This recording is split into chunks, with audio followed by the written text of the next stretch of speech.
Hello to all my physics pals. Paul Lake here with another physics problem solved.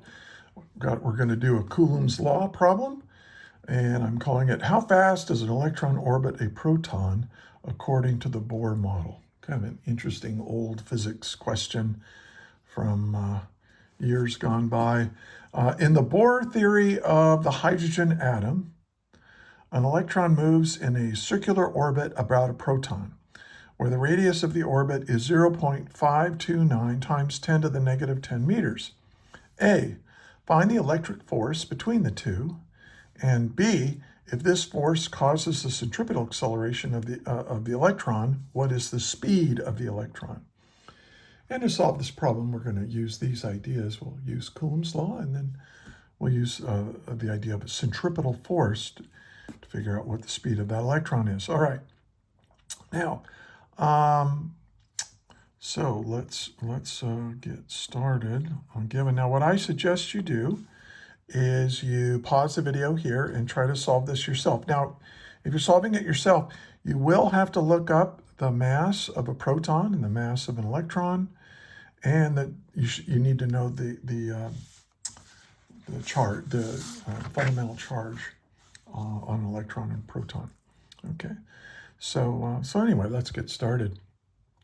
Now, here's a very simple Bohr model of the atom, and Bohr came up with this when they were trying to figure out what the heck was going on inside atoms. I mean, they're so small we can't see them, but we can do lots of experiments and infer from the results of those experiments what the structure of the atom must be like. And here's one of his early ideas, that the proton is in the center, the electron is out here moving around this with a certain speed. And in order for something to move in a circle, you need some kind of force. And these guys, well, there's a positive charge and a negative charge, so they have this electric force between them. And of course, what's given here, we know that R is given to be 0.529 times 10 to the negative 10 meters. Now, why do they express it like this? Well, 10 to the negative 10 has a special name. 10 to the negative 10 meters is a special name. It's called an angstrom. I mean, I think it's written like this, 0.529 angstroms. I think they read it like that. Chemists do. And that's angstrom is kind of a nice measure of the scale of atoms. Okay. So anyway, that's what they use. But here's the actual radius in just good old scientific notation with a 0 right there. All right. Okay. So what do we do? Oh, well, let's write down what we're trying to find. Well, for part A, we want to know what is this electric force, and B, what is the speed of the electron? So we're trying to find B. Okay. Well, let's do part A. Let's solve it. And again, even with electricity and magnetism, if I can, I draw a picture of what's given, and I put the values down there that I know, and in terms of the variables that we use. Let's go ahead and put the mass of a proton and the mass of an electron in here, because we need that. And you just look them up. And that's what I did before I worked this problem. It's 1.673 times 10 to the negative 27 kilograms. That's pretty small. But if you think that's small, 9.109 times 10 to the negative 31 kilograms. The electron is really tiny, really, really very little mass. But they both have the same charge. One's negative, one's positive, but it's 1.602 times 10 to the negative 19 coulombs of charge. That's how much charge each one of them has. Okay. Now let's get to it. So if you want to know what the attractive force is, between 2 point charges like I've drawn here, you want to use Coulomb's law. And one of the things I do is I made a little equation list for Coulomb's law, the stuff I need to know, and then a little quantity chart here. So if I forget what all these variables represent, I can just look down here and very quickly figure it out, and what units do we use in physics for these quantities. So very handy thing to do to keep an equation list and quantity chart. So I encourage you to do that. All right. So Coulomb's law says that the electric force between 2 point charges is equal to the electric constant K times the charge on one times the charge on the other divided by the distance between them squared, and this will be in the r hat direction. Now, r hat means away from. They're going to push each other apart, except these are opposite in sign.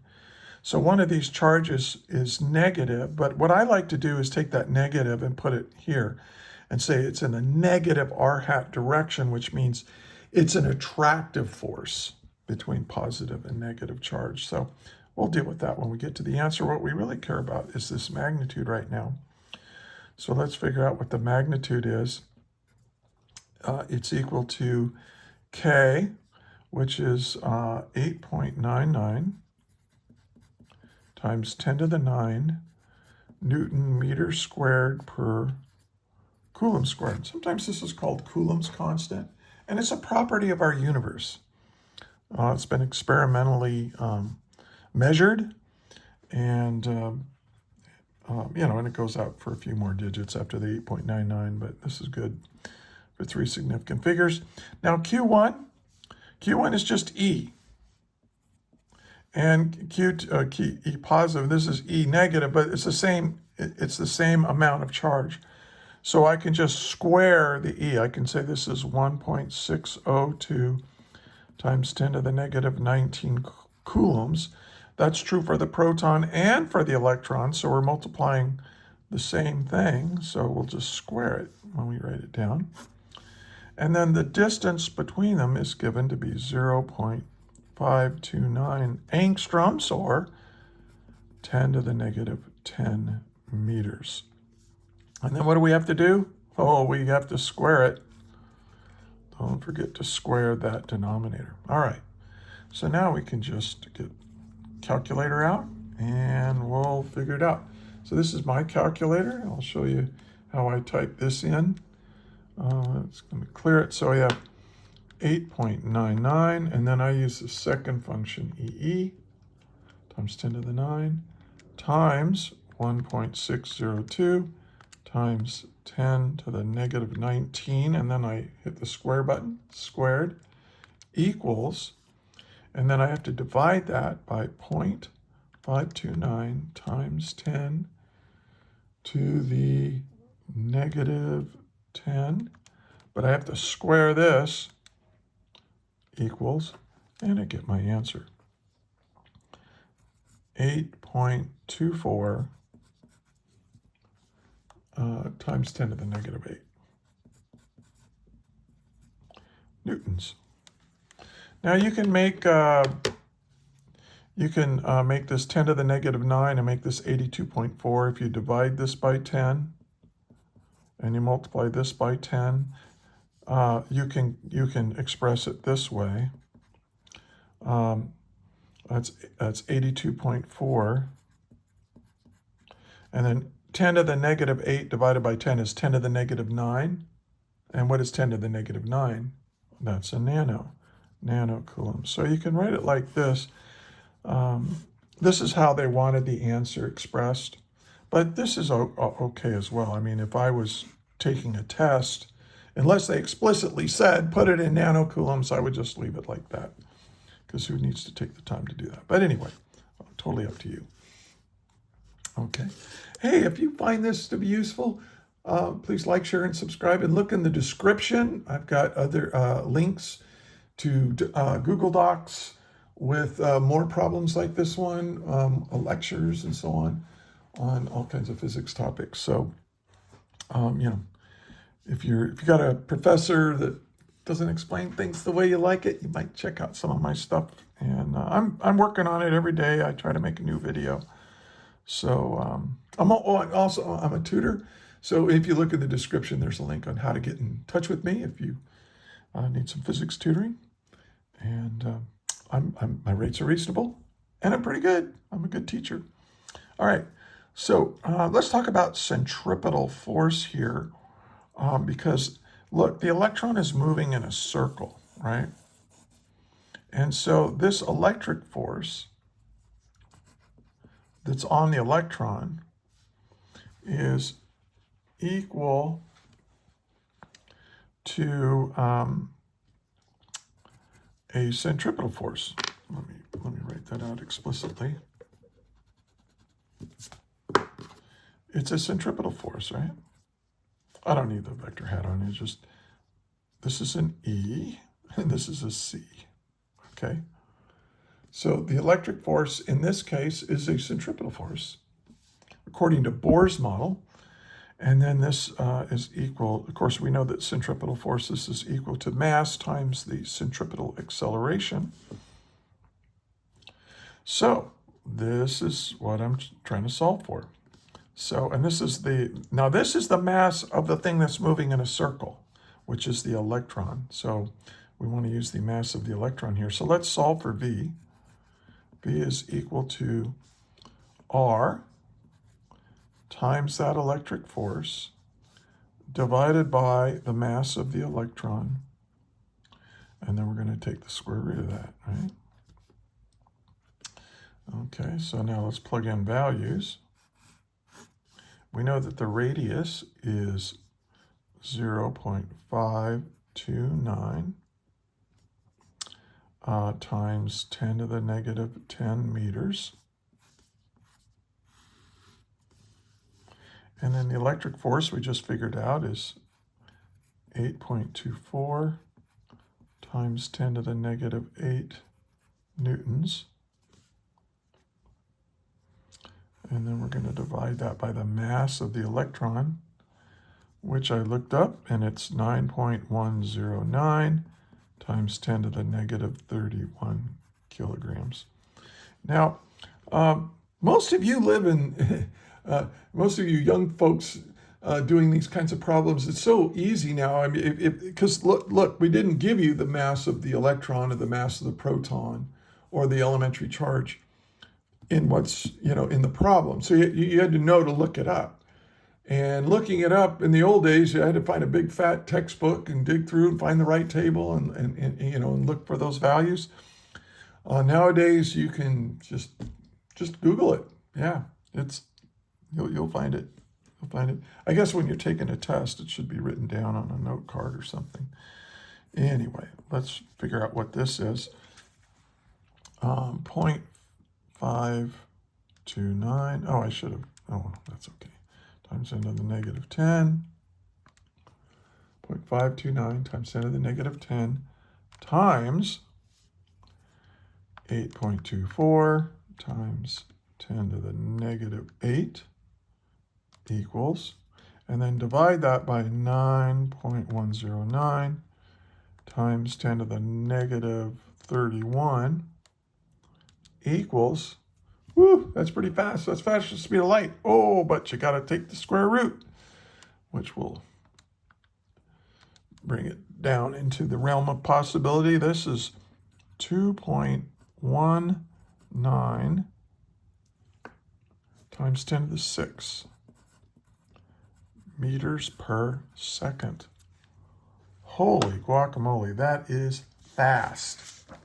That is really, really fast. Now, the speed of light, this is like maybe less than 1% the speed of light, so it's not that fast. We don't have to worry about using special relativity or anything, but whew, like all these little molecules, atoms, things, they're moving really fast. I mean, they jiggle around, but man, they're moving really fast. Now, one thing before I let you go here, the Bohr model is a very simple model, and it was good scaffolding, we call it. It led to the Bohr model has problems, And when they discovered those problems, they came up with more refined models to describe how we think atoms work. And that's all we can do in physics, is create models, usually mathematical models, that describe what we observe, that correctly make good predictions, and that describe what we observe.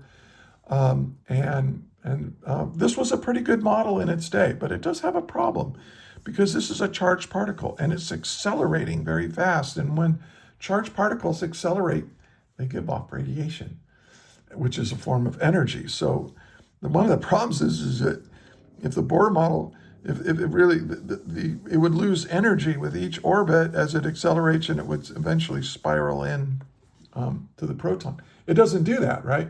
It doesn't do that. So they came up with other models that led to quantum mechanics and things like that. So, but still, it's kind of useful to think about atoms in these terms. So there you go. All right, well, hey, if you watched all the way to the end, thank you so much. Sure would be nice if you shared, liked, and subscribed, but, if not, share, share with your teachers. I like it when teachers use my materials. These are on Google Docs, and teachers are free to use them, and there's several who do, and I'm quite honored that they do. It's really cool. Anyway, thanks for watching, and until the next video, may the net force be with you always. That is all.